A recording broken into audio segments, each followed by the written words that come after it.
Hi കൊച്ചുമക്കളെ, ഇന്ന് ടീച്ചറമ്മ പറഞ്ഞു തരാൻ പോകുന്നത് കഥയല്ല കേട്ടോ, ഒരു ആംഗ്യപ്പാട്ടാണ്. എല്ലാവരും കാണാതെ പഠിക്കണേ. തൊപ്പിക്കാരനപ്പൂപ്പൻ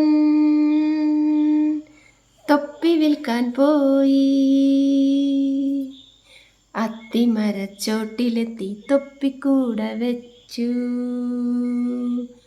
മുഖം കഴുകിയ അപ്പൂപ്പൻ തിരിച്ചു വന്ന നേരം കണ്ണടയിൽ കണ്ണു ചുറ്റി നോക്കും നേരം കാലിക്കൂട കണ്ടു നെഞ്ചിൽ കൈയടിച്ചു കെഞ്ചി.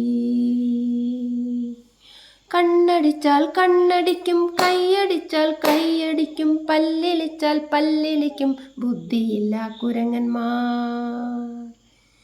ബുദ്ധിയുള്ളൊരപ്പൂപ്പൻ തൊപ്പി പൊക്കി എറിഞ്ഞു, ബുദ്ധിയില്ല കുരങ്ങന്മാർ തൊപ്പി നിലത്തെറിഞ്ഞു.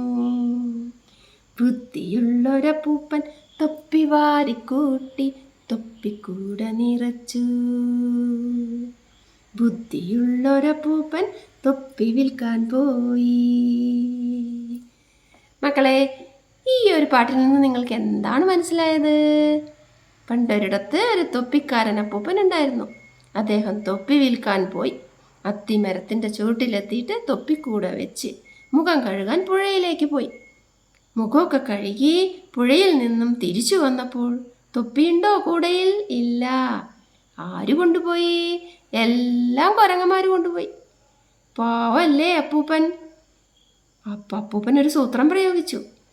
അപ്പൂപ്പനെ കണ്ടാൽ കുരങ്ങന്മാര് തൊപ്പി കൊണ്ട് എറിയണം, അങ്ങനുള്ളൊരു സൂത്രം. അതിനെന്ത് ചെയ്തു? കുരങ്ങന്മാർക്ക് എന്താ പണി?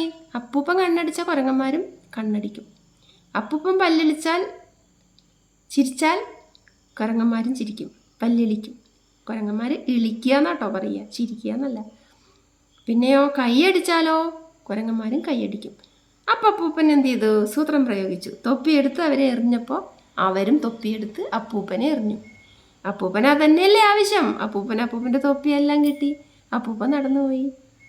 എങ്ങനെയുണ്ട് ഈ പാട്ടും കഥയും? ഇഷ്ടപ്പെട്ടോ? ഇഷ്ടപ്പെട്ടാൽ ലൈക്ക് ചെയ്യണം, കമൻറ്റ് ചെയ്യണം, സബ്സ്ക്രൈബ് ചെയ്യണം. അടുത്ത കഥയുമായി ഉടൻ വരുന്നതാണ് നിങ്ങളുടെ സ്വന്തം ടീച്ചറമ്മ.